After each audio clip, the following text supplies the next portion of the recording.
Bonjour les amis, j'ai conscience, je suis lucide, j'ai conscience que j'ai un grave problème, j'éprouve de moins en moins de compassion pour une certaine catégorie de Français qui sont pourtant victimes d'actes ignobles, d'actes barbares, d'actes inhumains, d'actes cruels et tout. Normalement mon cœur devrait saigner parce que ce sont des Français qui par ailleurs sont assassinés, violés, poignardés, égorgés par des personnes venues d'ailleurs.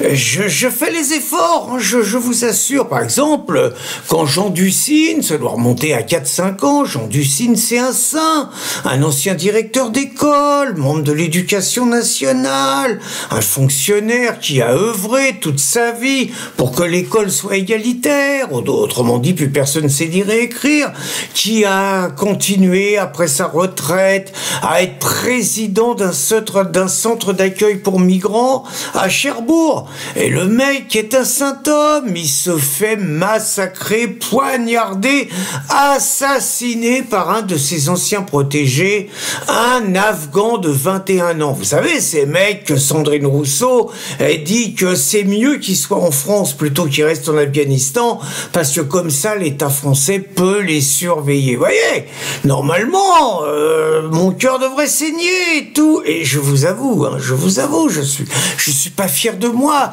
Quand j'ai appris la nouvelle, j'ai dit bien fait pour sa gueule. Pourtant, j'ai lutté, Et puis, j'essaye de me repentir, j'essaye d'être humain, j'essaye de me dire que même s'il pensait pas comme moi, il ne méritait pas ça, que 63 ans, c'était trop jeune. Et j'ai les mêmes états d'âme, j'ai les mêmes mauvaises pulsions par rapport à ce qui s'est passé à Saint-Brévin. Et cette femme de 49 ans, membre d'une association caritative, qui avait déjà prêté la main à un Algérien, pourtant multirécidiviste, plein de violence sur les femmes et tout, mais peut-être qu'elle savait pas, peut-être qu'elle était candide, j'en sais rien. Toujours est-il que la malheureuse, 49 ans, a été agressée à son domicile, frappée, violée, 10 jours d'ITT et tout, par un migrant algérien de 25 ans qu'elle avait déjà aidé à sortir de la détresse. Et je vous avoue, mon premier réflexe, ça a encore été de me dire, c'est bien fait pour sa gueule. Et puis, bon, j'ai combattu, j'ai dit que peut-être qu'elle n'avait pas tous les éléments, que peut-être que c'était pas une mauvaise femme, que peut-être c'était une candide et tout.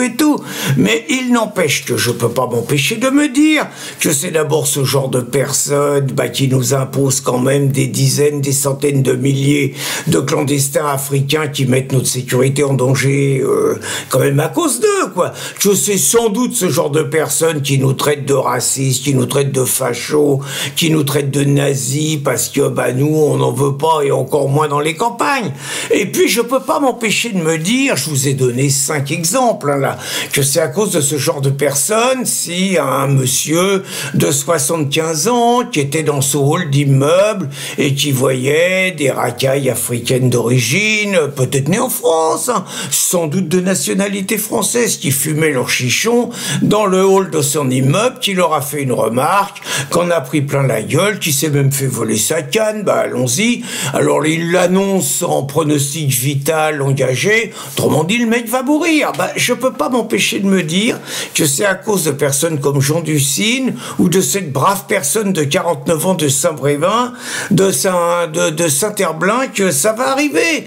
Je peux pas m'empêcher de me dire que ce pauvre gars de 40 ans dans le centre-ville de Toulouse qui s'est pris un coup de couteau pour qu'on lui vole son portable, c'est toujours à cause de ces deux couillons. Je peux pas m'empêcher de penser que cette femme dans la Loire qui a reçu 13 coups de couteau par un cambrioleur qui essayait de lui voler son sac à main, c'est aussi de sa faute. Je peux pas m'empêcher de penser que ce pauvre garçon qui a fait une remarque à des personnes défavorablement connues des services de police, pour ne dire que ça, par rapport à leurs incivilités, je veux dire, le mec il s'est pris plein de coups de couteau, voilà, et c'est le quotidien, vous avez les chiffres et tout, et très franchement, si le gouvernement, si les salopards de gauche peuvent s'appuyer sur un réseau pour nous imposer les clandos, c'est tout simplement parce qu'il y a des collabos comme ces gens-là qui jouent le jeu.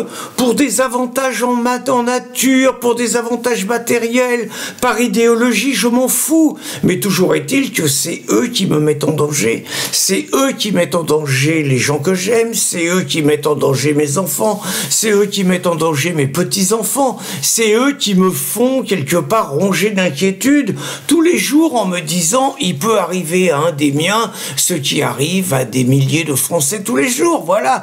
Et c'est à cause de ces connards, voilà. Donc, je vous l'avoue, je fais beaucoup d'efforts. Il n'empêche que je trouve beaucoup plus moral et beaucoup plus normal, quitte à ce qu'il y ait des femmes qui se fassent violer, quitte à ce qu'il y ait des hommes qui se fassent égorger, quitte à ce qu'il y ait des personnes qui se fassent assassiner, que ces personnes soient celles qui sont responsables et qui ont créé les conditions de leur destin. Et je trouve que mon attitude est très humaine. Bonne journée les amis.